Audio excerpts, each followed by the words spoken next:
My name is Marinus van Sandwyk. I'm the founder and Chief Technology Officer of TEMBO Technology Lab, a company that is focused exclusively on application modernization.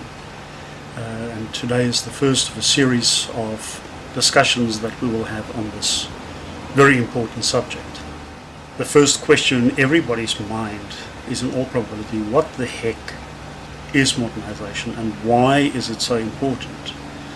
And I think specifically what is of great importance here is that we have people like Aberdeen, Butler, McKinsey, Forrester, Gartner, all of these companies in actual fact identify application modernization and modernization in general as the one of the three most important imperatives that will face IT for the next 5 to 10 years. Now, very important is to recognize that modernization is not a technical issue. A lot of people immediately want to dive into the technicalities around the issue, but it's very important to recognize and to understand that it is not a technical issue. The technology essentially just allows you to serve the organization much better. Now, if you look at the business drivers behind modernization, it is essentially a couple of major issues. The one is, more often than not, the cost to maintain your existing application to a certain degree became prohibitive due to the fact that quite often it's a monolith.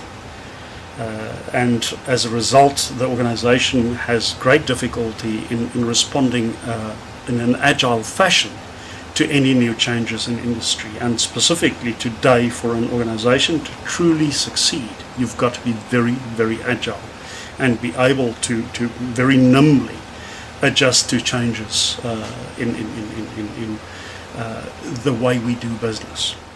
One of the other major drivers is the fact that the way that computer systems interacted with the users have changed dramatically over essentially the last 10 to 15 years. Historically, you picked up a phone, phoned somebody, and you had a person on the other side of a terminal, which was typically a green screen terminal, a matrix type workstation, as we refer to it, where you literally had to interact and enter codes, etc., and you actually had to teach the people how to use that particular system. Today, the key is to actually bring that functionality to the end user directly, which means that suddenly you actually have to interact with your users in a graphical mechanism, either via the web, in terms of a browser, a mobile device, maybe voice response units, it may be biometric devices, whatever the case may be. And very important is that those users don't understand the codes that you historically used in your system in the background, which means that you have to interact with them in a mechanism that they can relate to and that is logical to them, and very importantly, that is intuitive. It is very important to understand that the average attention span of any potential user is 10 to 15 seconds.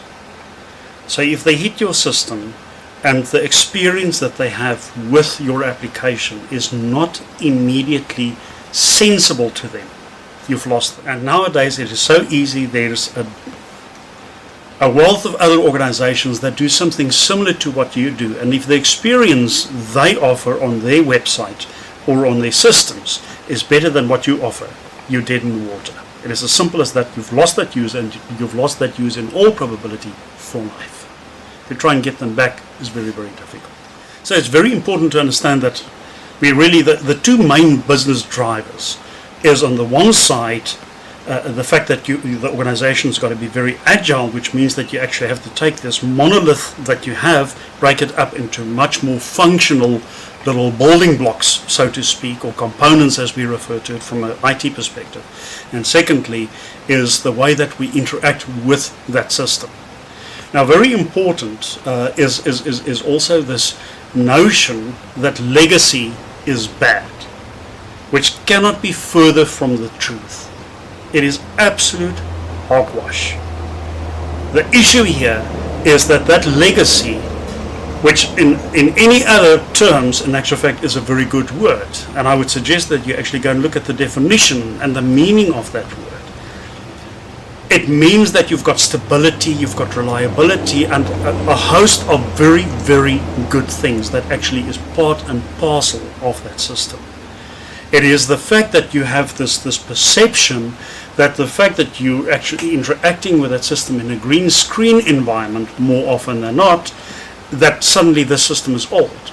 Reality is that more often than not, the amount of functionality that you have within that system is enormous. And I think the very important thing from a business perspective to understand is that the functionality that you have in your system is in actual fact your biggest single investment. People have this perception that it is in actual fact it's the people, it is the data, it is the systems, as in terms of the hardware. It's not. Because that software has actually grown with your organization, and it was in actual fact most likely developed specifically for your given way of doing business. And quite often it actually made your company very successful. And there's a number of examples locally in the South African industry as well as internationally where that actually is borne out. If we look at the South African industry, Momentum Life, Nashua are two organizations that immediately spring to mind where they've actually used technology to make them successful. All you have to do is go and have a look at where Nashua was 20 years ago, where Momentum Life was 20 years ago, and have a look at where they are today. And or a very large percentage of the growth was due to what they've been able to do with their systems, and where they used systems as a strategic weapon. And I think that's one of the other questions your organization, and specifically the business people in your organization, have to ask themselves up front. Do they see IT as a tactical tool, or do they see IT as a strategic weapon? Because IT can change the face of the way that you do business. And again, if we look at international examples there, Google is a prime example. And another one that I think in actual fact probably sets the standard internationally is Amazon.com.